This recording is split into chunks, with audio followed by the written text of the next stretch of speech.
Martes 25 de febrero, último martes de este segundo mes del año. Vamos a platicar sobre el caso San Juan de los Lagos. Nos acompañará en la vía telefónica el presidente municipal. Hay que recordar que ayer se intervino la policía en un operativo federal y estatal para desarmar la policía de San Juan de los Lagos. Vamos a tener posibilidad de platicar con el presidente municipal. Hablaremos del Poder Judicial, siempre es tema el Poder Judicial en este caso, los parientes que ha estado documentando el periódico Mural relacionada con la contratación y la nómina del Poder Judicial y muchos más temas globales, por supuesto, el coronavirus que comienza a generar psicosis en muchos lugares del mundo y a nivel nacional también algunos temas. Hoy se presentaron los datos económicos.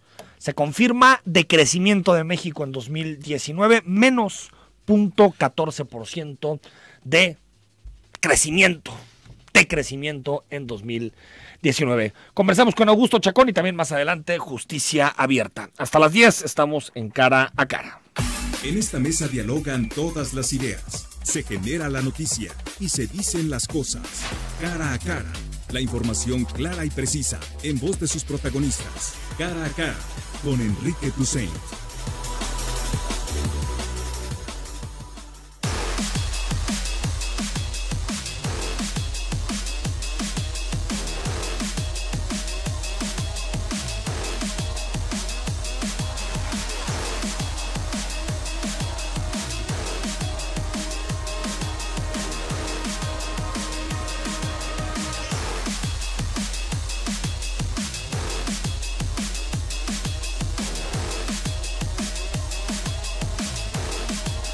De la mañana con 6 minutos. Augusto Chacón, ¿cómo te va? ¿Qué tal, Enrique? Buenos días, muy bien, muchas gracias, encantado de estar aquí. Buenos días a todos, buenos días a todas.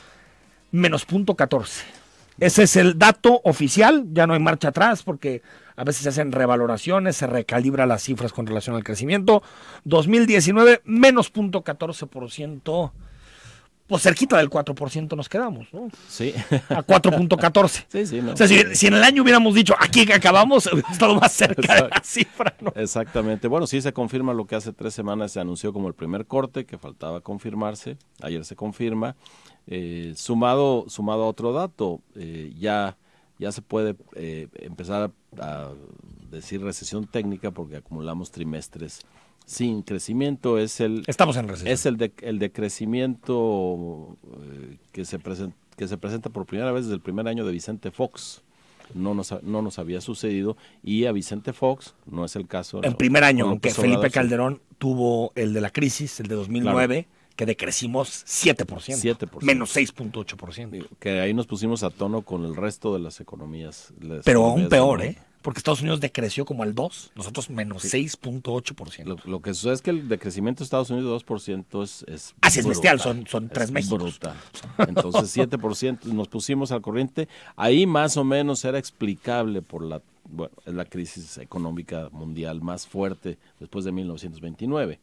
En este caso es una suma de muchísimos factores, algunos imputables a la administración actual, pero también a otros asuntos alrededor.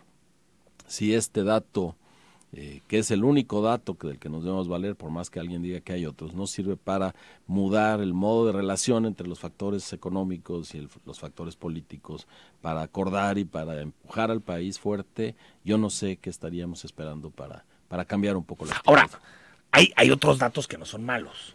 No. La inflación está contenida. La inflación, casi el siempre, tipo de cambio. Que eso es algo, en México las crisis siempre tenían este efecto de la estanflación. Estancamiento económico con inflación. Sí. En este momento no.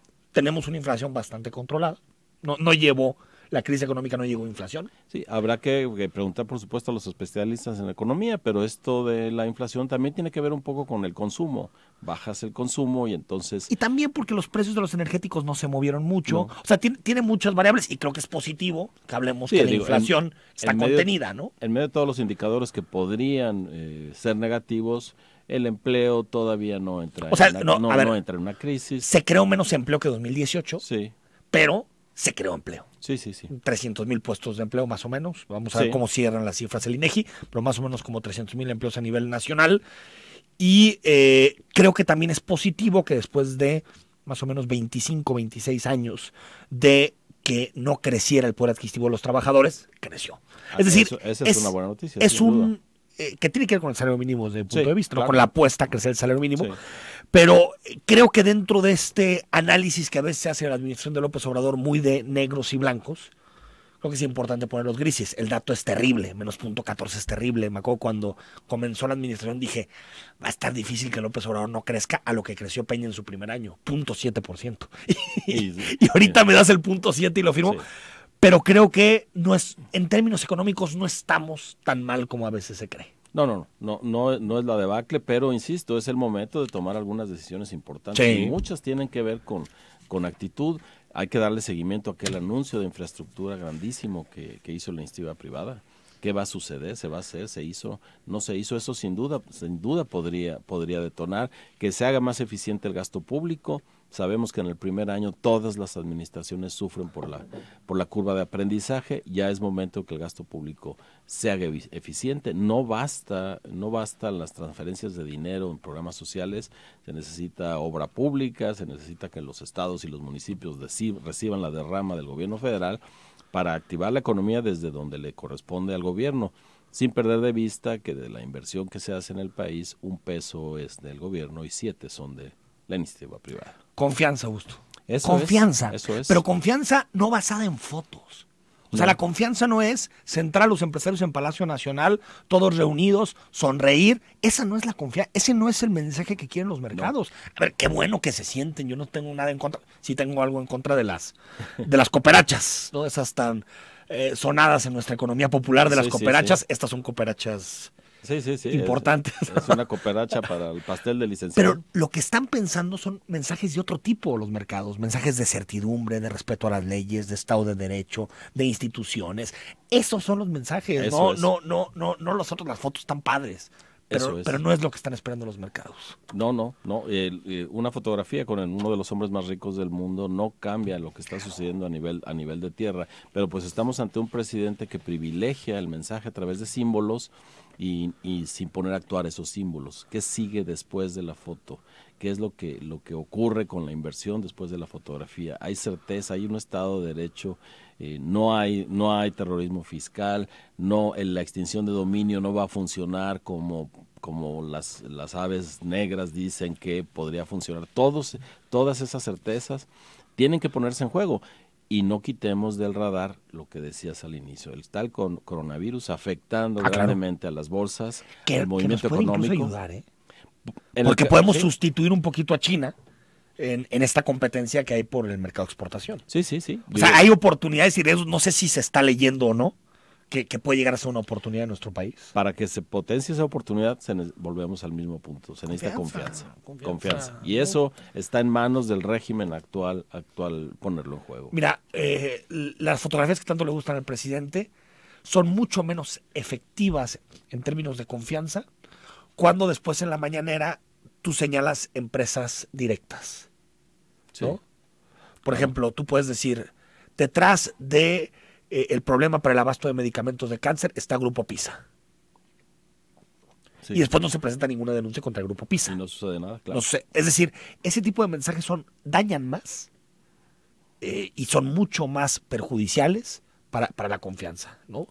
Las fotografías no pueden sustituir eso. Claro, si por un lado tienes la necesidad de impulsar la economía y tu bandera es el combate a la corrupción, que nadie puede oponerse a eso, hazlo de la manera correcta, a través de las vías institucionales que nos hemos dado para combatir la corrupción y no a través de señalamientos directos que se vuelven en un quizá, en un puede ser a lo mejor, porque no hay corruptos, es una corrupción sin corruptos y son algunos corruptos de los que no vemos más allá de ellos, es decir, huele mucho a chivo expiatorio y eso tampoco ayuda a fortalecer la confianza.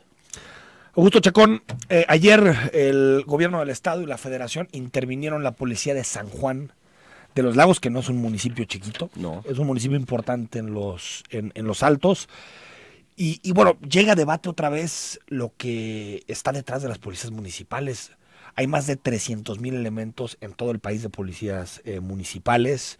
Aún así, una cuarta parte de los municipios no tienen policía, ni siquiera. Es decir, más allá de la intervención esta puntual de que el 01 está huido, el comisario, y el 02 también está huido, y que bueno, ahorita vamos a hablar con el presidente municipal, pero se me hace increíble que no lo haya detectado el presidente municipal que este tipo de cosas pasaran. ¿Qué se hace con las policías municipales? Con esta debilidad institucional que tienen las policías municipales. Pues volvemos al mismo mecanismo. El presidente se empeñó en crear ese gran símbolo llamado Guardia Nacional, que hasta el 1 de julio era todavía la gran esperanza. Entra en funciones el 1 de julio del año pasado y vemos que no ha sucedido, porque no tiene recursos suficientes, porque no hay capacitación, porque no se percibe una estrategia, y esto es una evidencia clara.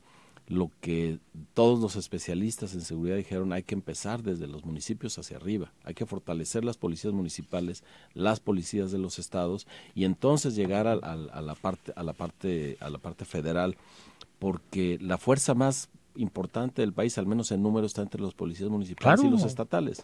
Son 6 veces la Guardia Nacional. Así es, no hay manera de que la Guardia Nacional, primero, tenga el mismo número, y segundo, se capacite en lo que se necesita. La Guardia Nacional, ni siquiera las policías estatales pueden llegar a suplir el rol de una policía municipal, pero sí, tienen malos sueldos, están cooptados, el movimiento del crimen organizado a esa escala de colonias y de barrios, del narcomenudeo a la trata de personas, a la extorsión, todo lo que está sucediendo con el crimen organizado para un policía municipal se vuelve muy difícil, y inclusive para un presidente municipal. Claro, plata o plomo.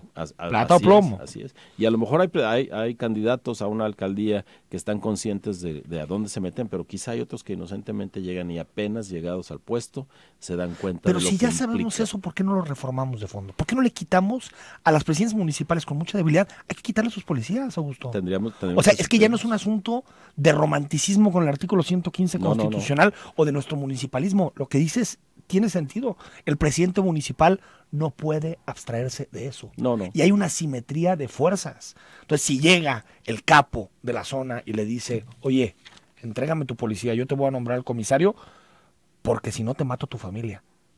Sí, no ¿Qué hay haces? opción. Y eso ¿Qué haces? cuando el capo llega y plantea eso, hay veces en que ni siquiera necesita plantearlo. El esquema ya está puesto, por supuesto. Ya juega la policía para él, y no necesariamente porque sean perversos, porque no les queda más remedio. Yo sé que Guadalajara, Tlaquepaque, Tonalá, tal vez, pueden tener sus policías, Tlajomulco, pero hay otros municipios que no pueden tener policías, que no están, o sea, el municipio es demasiado débil como para hacer frente a las amenazas que recibe, y más cuando están, por ejemplo, como Los Altos, que en este momento están en un frente de choque entre lo que sucede en Guanajuato, Aguascalientes, Michoacán y Jalisco. O sea, es una zona muy vulnerable. Claro, pero justo esto también nos sirve para ver que estamos ante un fenómeno que se exacerba en estas administraciones estatal y federal. Parece que no están actuando en función de un diagnóstico. Nada. Que simplemente reaccionan de acuerdo a ideas preconcebidas y no vemos ese diagnóstico.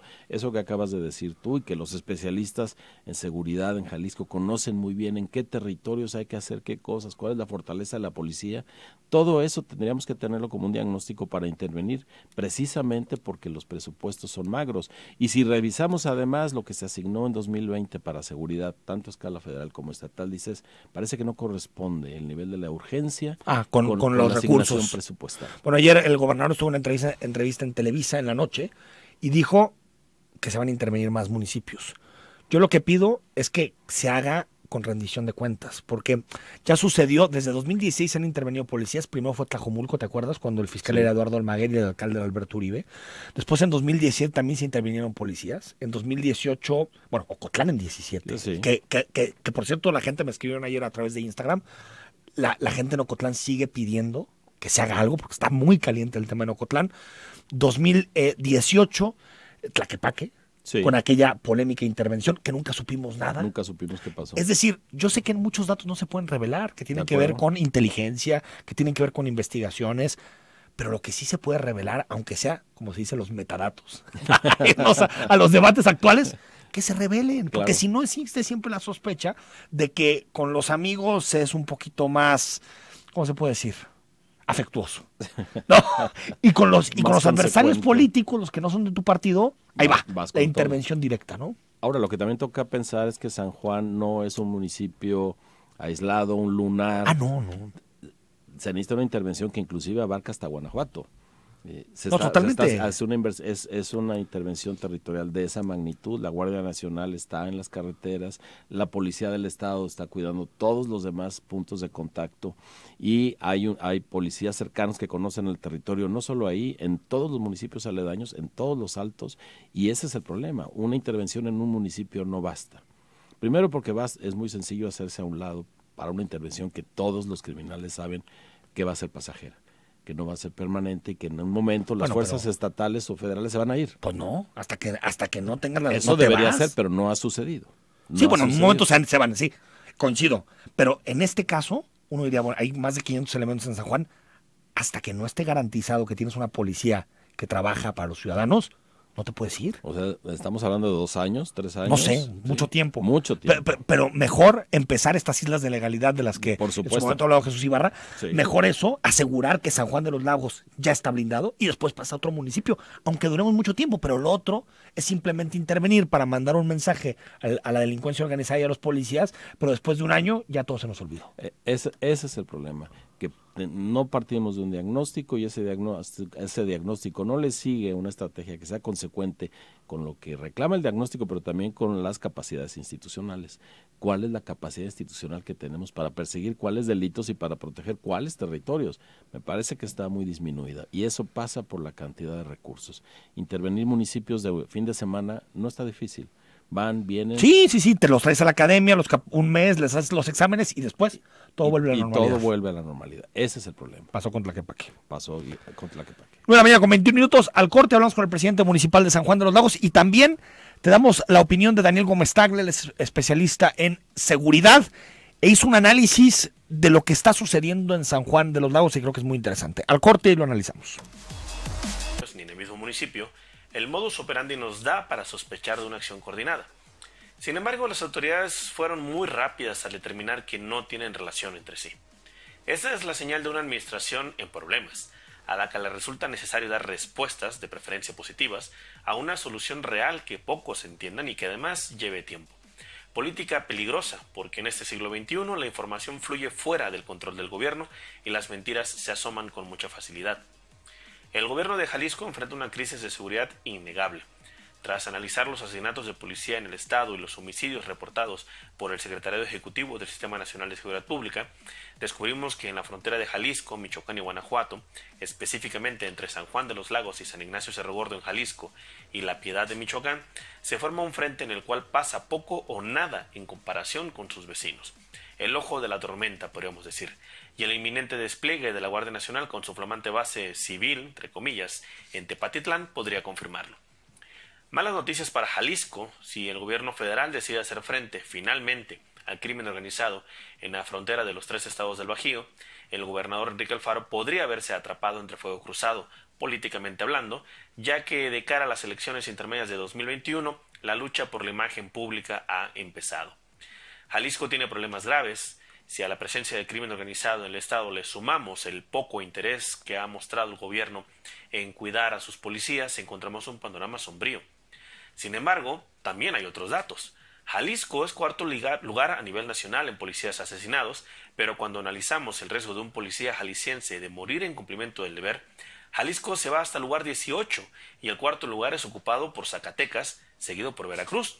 Estados de los que no hablamos como crisis, a pesar de que sus policías tienen mayores probabilidades de morir que los de Jalisco. ¿Pero qué hacen los gobiernos locales? Responder que las matanzas del fin de semana no están vinculadas, dejar en el abandono a la esposa del policía Raudel Sandoval y mantener la misma política de seguridad en zonas que se encuentran cada vez más fuera de control. La crisis de seguridad de Jalisco no es tan grave como otros estados, los datos podrían demostrarlo. Pero la crisis de seguridad de Jalisco nos interesa más porque aquí vivimos. Esperamos soluciones. Las respuestas no sirven ni a nuestros muertos ni a nuestros desaparecidos.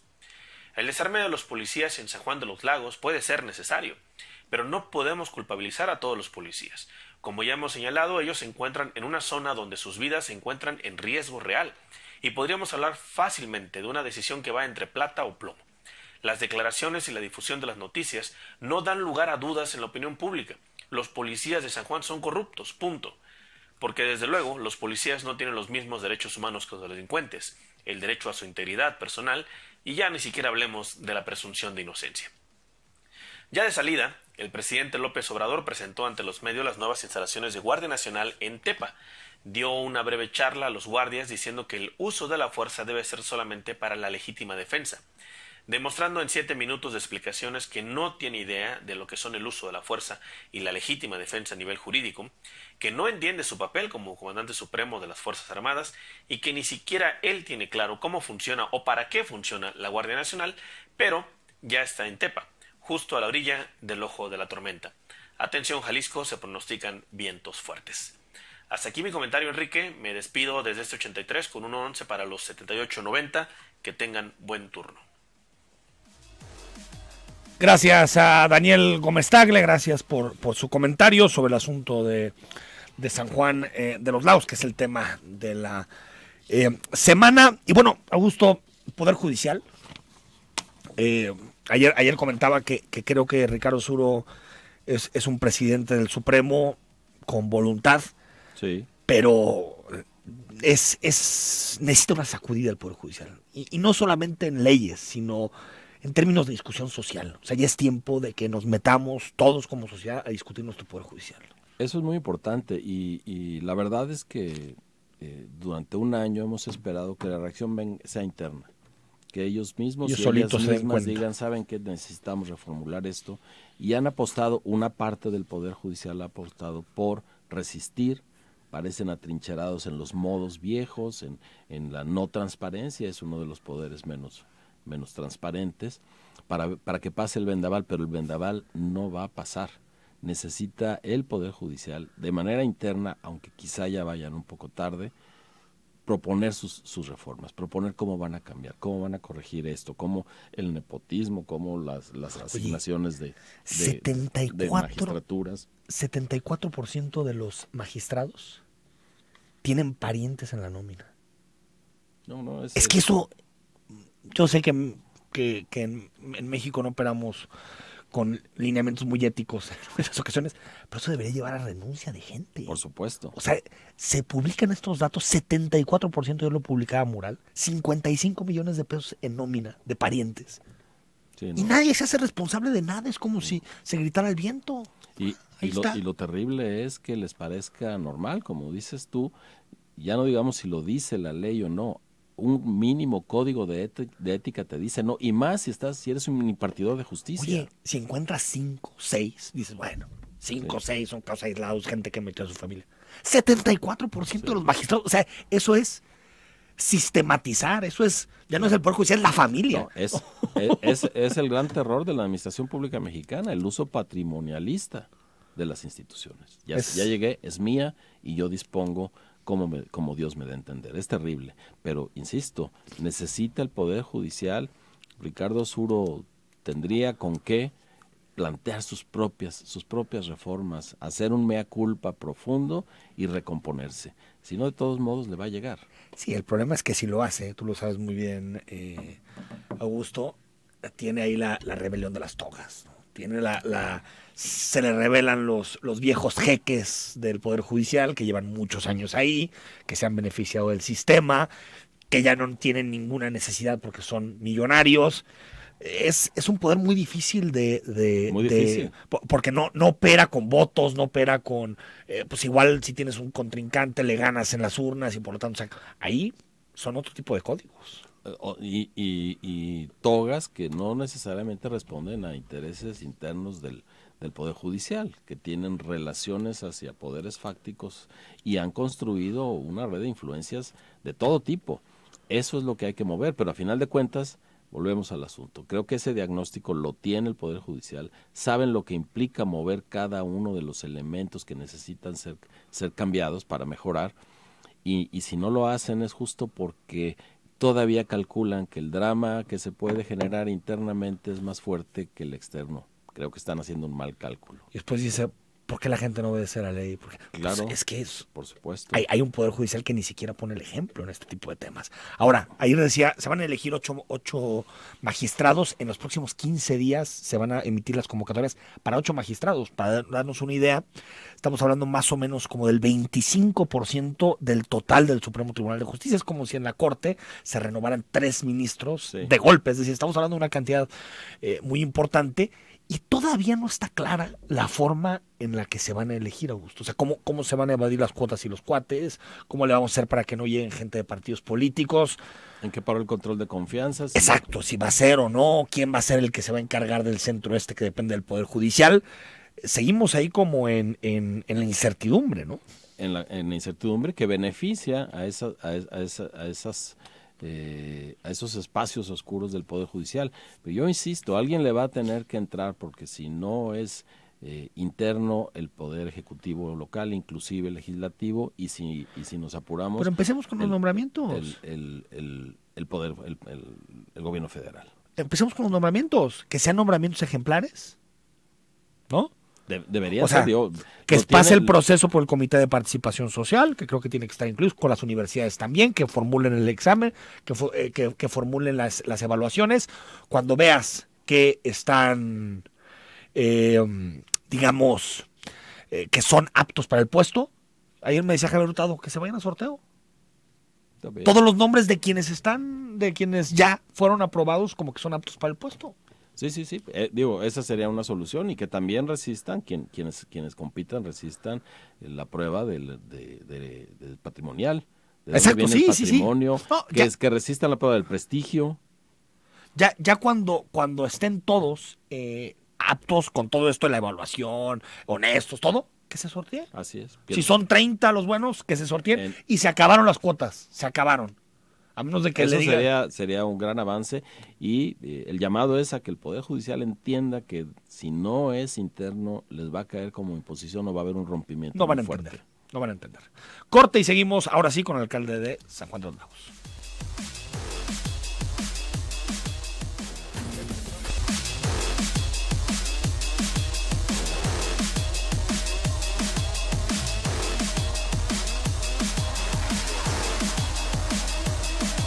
Nueve de la mañana con 37 minutos, estamos narrando desde ayer, justo entrábamos despuesito de las 8 de la mañana hablando de la intervención en el municipio de San Juan de los Lagos, los 160 policías a la ciudad de Guadalajara a pasar los exámenes de control de confianza, y ayer decía el gobernador que tenían elementos claros para creer que había irregularidades muy graves en el municipio de San Juan de los Lagos. Quiero platicar con su presidente municipal, que es Jesús Medina. Presidente, buenos días. Buenos días, a tus órdenes, Enrique. ¿Tú no sabías nada de esto, presidente? ¿Te tomó por sorpresa? Sí, la verdad es que fue un hecho que no esperábamos. Teníamos ahí, estábamos trabajando tranquilos en un municipio que no había tenido incidencias delictivas e importantes. Creo que es el municipio más seguro de la región. Entonces, cuando me llega esta notificación el día de ayer a las 7 de la mañana, pues sí tomas de alguna manera con sorpresa. Sin embargo, pues también atendemos al llamado de cooperación con la estrategia de seguridad del gobierno del estado, y pues hemos estado pendientes ahí de todos los eventos. Tienes poquito más de un año en el cargo, ¿no? 1 año y 4 meses. Así es, sí, así es. Ni el comisario, algún regidor, alguien de tu gobierno no te dijo en alguna ocasión, oye, tenemos indicios de que nuestros policías pueden estar trabajando para el crimen organizado? No, la verdad es que no teníamos un tema de esos contemplados. Sin embargo, pues te digo, se atiende la recomendación de la Secretaría de Gobernación, y se presentan los policías por voluntad propia a hacerse los exámenes de control y confianza a la academia en Guadalajara. Uno de los elementos que se ha puesto sobre la mesa es que los policías no colaboraban, por ejemplo, en los operativos federales y en los operativos del ejército. ¿Tampoco notaste eso? Mira, la verdad es que esa parte yo sí la puedo desmentir, porque yo sí te puedo confirmar que el municipio de San Juan de los Lagos siempre ha participado en todas las estrategias de seguridad, en las mesas de seguridad, en coordinación con los otros municipios vecinos, Yo considero que de hecho somos el municipio que más ha participado en coordinación con los otros municipios para atender cualquier situación de emergencia que se les ha presentado. En ese sentido, sí de verdad, ese argumento sí lo desconozco. Sin embargo, yo creo que bueno, pues si la intención es realizar exámenes de control y confianza a los elementos, pues adelante, hay que permitirlo, hay que cooperar también. Y te digo, lo más importante es que los elementos se presentaron de manera voluntaria también a la academia. No fue un tema de que fueran detenidos o que fueran forzados a hacerlo. Sin embargo, creo que eso es muy rescatable pues de todo este evento que está sucediendo en el municipio. Sin embargo, pues seguiremos trabajando en el tema de la seguridad por nuestros ciudadanos y por nuestros turistas. Recordar que San Juan de los Lagos es un municipio de naturaleza turística. El turismo religioso, ¿no? Muy importante, así es. Presidente municipal, otro de los temas, y no tenemos mucha información todavía, y por eso muchos asuntos te los planteo, que es información que ha estado en los WhatsApps, gente que te pregunta, y por eso te lo planteo de esta manera. Dicen, había, y los indicadores que hablas de seguridad pueden ser reflejo de un acuerdo entre el narcotráfico y la policía. ¿Me descartas eso? ¿Nunca ha habido un acuerdo de estas características entre el municipio y los grupos del crimen organizado? Sí, yo por mi parte te puedo confirmar que no. Sin embargo, pues si durante este proceso se detecta algo, pues bueno, pues que se proceda conforme a derecho contra quién o quienes resulten responsables, ¿no? Pero de tu parte, ¿nunca te buscó nadie para llegar a un acuerdo de estas características? ¿Te amenazaron? Nada. No, la verdad no. Presidente, antes de que Augusto Chacón, que está aquí conmigo, te plantee una pregunta, ¿dónde está el comisario del municipio?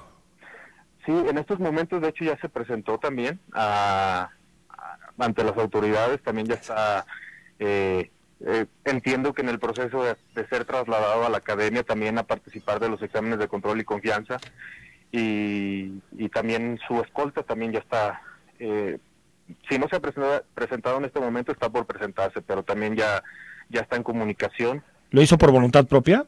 Sí. ¿O lo detuvieron? No, fue por voluntad propia. ¿Dónde se presentó? Ahí mismo en la presidencia municipal, que es donde están ahorita todavía al mando pues la policía estatal. Es decir, ¿me puedes confirmar que no hay, que el comisario y el 02 ya están a disposición de la fiscalía? No, es que no están a disposición de la fiscalía, están, bueno, a lo que... Bueno, para trasladarlos a la academia me refiero. A la academia. Sí, no porque hay un delito imputable, sino... Ok, sí, para ser trasladados a la academia. Augusto Chacón. También lo reafirmo que es de manera voluntaria. Voluntaria, que no lo detuvieron. Así es. ¿Qué tal, alcalde? Buenos días. ¿Qué tal? Buenos días. Sí, bueno, por lo que nos dice, luce como que San Juan es un municipio aceptablemente seguro. ¿Cómo es la relación con las otras entidades de la demarcación? Porque Los Altos tiene problemas. ¿Cómo es posible que San Juan permanezca, hasta donde usted nos cuenta, de esta manera aparentemente ajeno a lo que sucede con el resto de los municipios en Los Altos?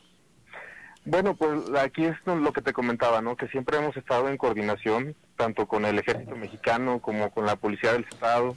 Hemos estado participando también de las estrategias de seguridad, de las mesas de seguridad, trabajando también en conjunto en los operativos.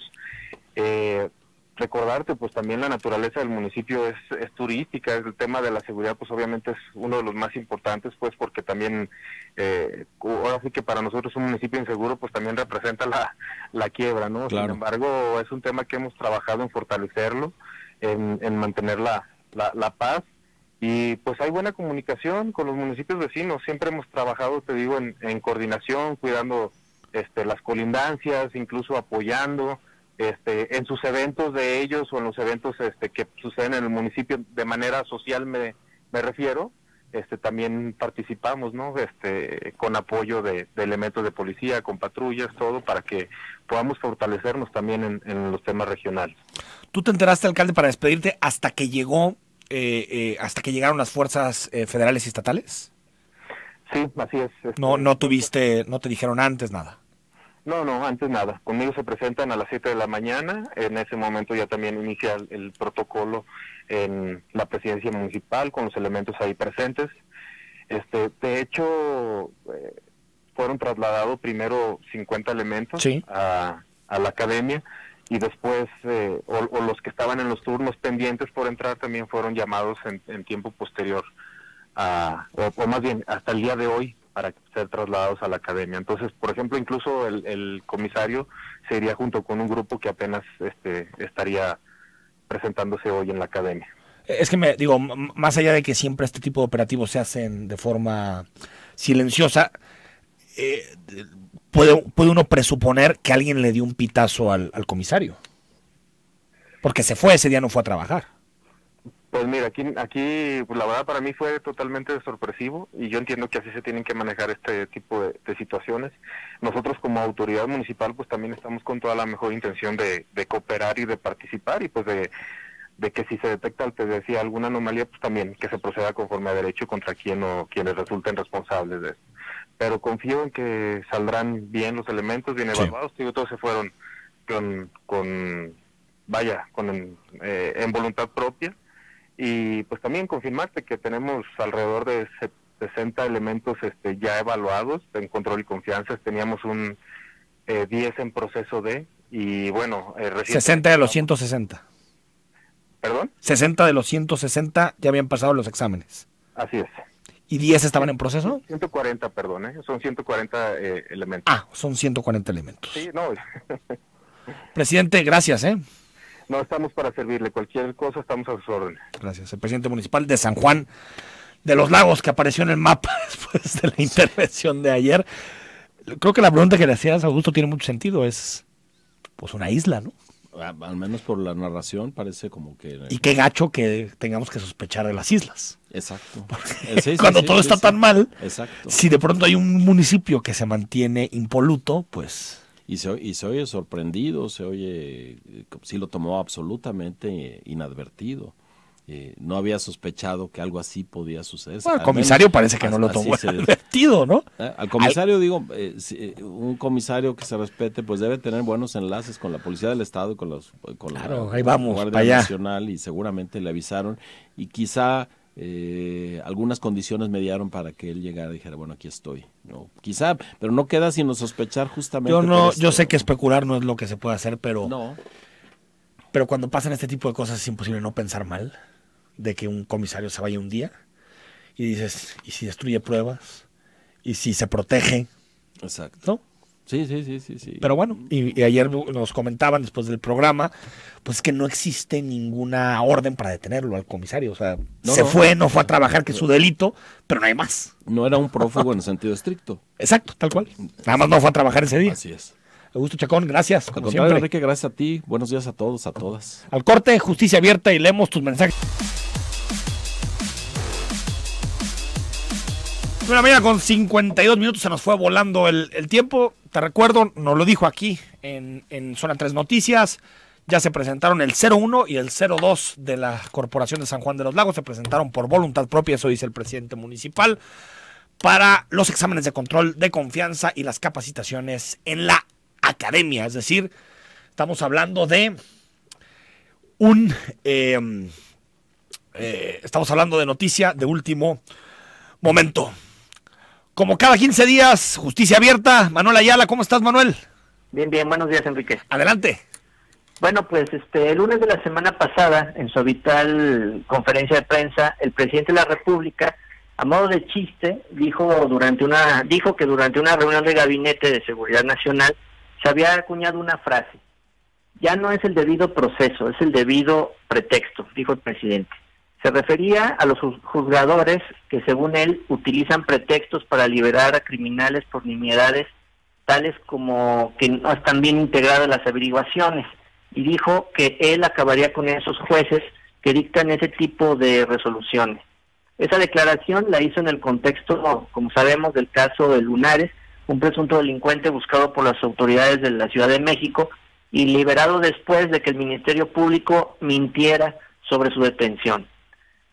Si uno revisa poco el asunto, se puede dar cuenta de que el fiscal señaló que fue detenido en flagrancia con armas de uso exclusivo del ejército. Sin embargo, el juez, al examinar la evidencia, determinó que fue detenido sin orden judicial de por medio y en un domicilio particular. Esos son los pretextos y nimiedades de los que habla el presidente y al parecer su equipo de trabajo. Resulta triste, Enrique, y a la vez alarmante, recrear la escena del chiste del presidente. Una mesa en la que se encuentra reunido todo el gabinete de seguridad del país, en la cual todos participan ahí en una tertulia, de la que entre risas resulta una frase chusca, pero a la vez lapidaria. El derecho al debido proceso es un pretexto. Tal parece que no debe existir la presunción de inocencia y que basta con que el Ministerio Público le muestre a una persona, a la sociedad, para que todos concluyamos que es un criminal, que es culpable, que es escoria a la que se le debe de aplicar un castigo muy fuerte. Como ya lo hemos hablado en este espacio, el derecho al debido proceso no es una forma de proteger al delincuente por encima de la justicia para la víctima. Son derechos que nos protegen a todos contra acusaciones injustas y actos autoritarios. ¿Cómo se sentiría alguno de los que nos escuchan si lo acusaran falsamente de un delito grave y le fabricaran pruebas en su contra o las obtuvieran de manera viciada?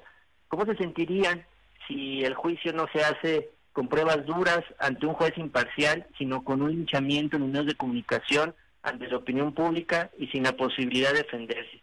Es frustrante que pase el tiempo, no hemos aprendido nada del caso Cassés ni del fiasco que fue el expediente de Ayotzinapa. El presidente y su equipo debe abandonar el populismo criminal y hacerse cargo de que más del 90% de los delitos por los cuales se abrió una carpeta de investigación quedan impunes, de que 1 de cada 5 detenciones fue anulada por los jueces debido a irregularidades, y de que las agencias del Ministerio Público en realidad mandan al archivo el 60% de los casos que dicen que resuelven. Todo el foco de atención se pone en los jueces, pero no debemos dejar de exigir que las fiscalías se reformen completamente para que sean capaces de armar casos sólidos y se abandonen prácticas autoritarias. Si todos aprendemos la importancia de los derechos humanos y si entendemos que los jueces están ahí para defenderlos, entonces avanzaremos en una sociedad más justa y más desarrollada. Pero cualquier otro camino yo creo que es equivocar. Hasta aquí, Enrique, mi comentario el día de hoy. ¿Qué tema? Y podríamos pasar todo un programa platicando del tema, pero es muy grave que se ponga en tela de juicio el debido proceso. Eso nos vulnera a todos, estimado Manuel. Gracias, Exactamente, Enrique. Buen día. Un abrazo. Francisco nos dice, imagínate si en las corporaciones grandes hay amenazas. ¿Qué será con las comandancias más pequeñas? Claro que hay policías relacionados, pero ¿qué haces cuando te amenazan a ti y a tu familia? Bueno, estoy de acuerdo, Francisco, por eso cuando empezamos el programa discutíamos precisamente eso con Augusto. Es un panorama muy complejo y por lo tanto, desde mi punto de vista, los municipios ya no deben de tener la facultad de la seguridad. No lo deben de tener porque no es un asunto contra un presidente municipal en particular, sino que institucional y estructuralmente no pueden. No pueden. Si hay amenazas contra los fiscales que están cubiertos por decenas de escoltas que tienen ministerios públicos a su cargo, contra los gobernadores, que no haya contra un presidente municipal de un municipio. Platicábamos hace poco con el de Sayula después de un video en donde se veía que los presidentes municipales impedían el paso del ejército y nos decía, hablo de memoria, 20 y tantos policías. ¿Qué haces con eso? Si estás, sobre todo como San Juan de los Lagos, en una zona de pelea de cárteles, no, pues es imposible, no es un asunto de buenos y malos, es un tema institucional y estructural. Gracias por tu comentario, Francisco. David Mora, ¿a los presidentes municipales se les hace examen de control y confianza? No, David, no se les hace. Otón, el problema con el Poder Judicial es que es el órgano que revisa, no es autónomo. La visita debería estar integrada por personas que no fueran contratadas por el mismo poder, deberían hacer visitas también a las salas y la carrera judicial debería ser realmente una carrera de acceso a los servidores para que puedan subir de puesto. Mira, Otón, en este tema, creo que la reforma que se está proponiendo a nivel federal abona en este sentido. Vamos a armar una mesita para analizarla porque creo que hay elementos interesantes con relación a la carrera judicial. Carlos Andrade, buenos días, mi estimado Enrique. Efectivamente, levantarse temprano para tomar café, revisar los encabezados periodísticos, hacer cómo que trabajan sin un diagnóstico focalizado sobre la crisis de violencia violencia e inseguridad. Definitivamente no ha sido durante estos 450 días una estrategia eficaz de inteligencia táctica y seguridad nacional. Abrazos, no balazos, es sin duda la frase más estúpida jamás pronunciada como estrategia contra el crimen organizado. Saludos. Gracias por tu comentario y te mando un fuerte abrazo, Carlos. Eduardo Vallejo, en el Poder Judicial de Jalisco, los magistrados se contratan mutuamente a sus hijos de forma cruzada. Es una estrategia que usan para taparle el ojo al macho. Eduardo, fíjate que ya había escuchado de esto, no solamente en el Poder Judicial, sino también en el Congreso. Tú contratan acá, tú contrato acá, y con eso, pues si nos acusan de nepotismo, no, porque la contrató otra diputada. Sí, había escuchado de ese tema. Gracias por colocarlo sobre la mesa. Abraham Gutiérrez, pero podemos opinar. ¿Para qué está la Policía del Estado? Se supone que es para apoyar al Estado. Ahora la Guardia Nacional, yo me imagino que es como un respaldo para apoyar la seguridad de las fuerzas castrenses. Son más notorias cada día, pues sí, pero no están armados las Guardia Nacional, no tienen patrullas, tienen que estar auxiliados por las presidencias municipales. Ojalá que esta triple estructura estatal, municipal y federal funcionara, pero lo que vemos todos los días es que nos estamos haciendo bolas. Desde hace tiempo, y yo sé que mucha gente no está de acuerdo con esto, pero creo que las policías deberían ser estatales, con mandos únicos. Sé que hay problemas, o podría haber problemas de abuso de poder, se tienen que generar contrapesos, pero es mucho más difícil penetrar corporaciones con mandos únicos que 125 policías. Esto es una locura. Es imposible que no estén penetradas. Nos vamos. Mañana ya es mitad de semana. Mañana es miércoles 26 de febrero y estaremos aquí contigo a partir de las 9 en Cara a Cara.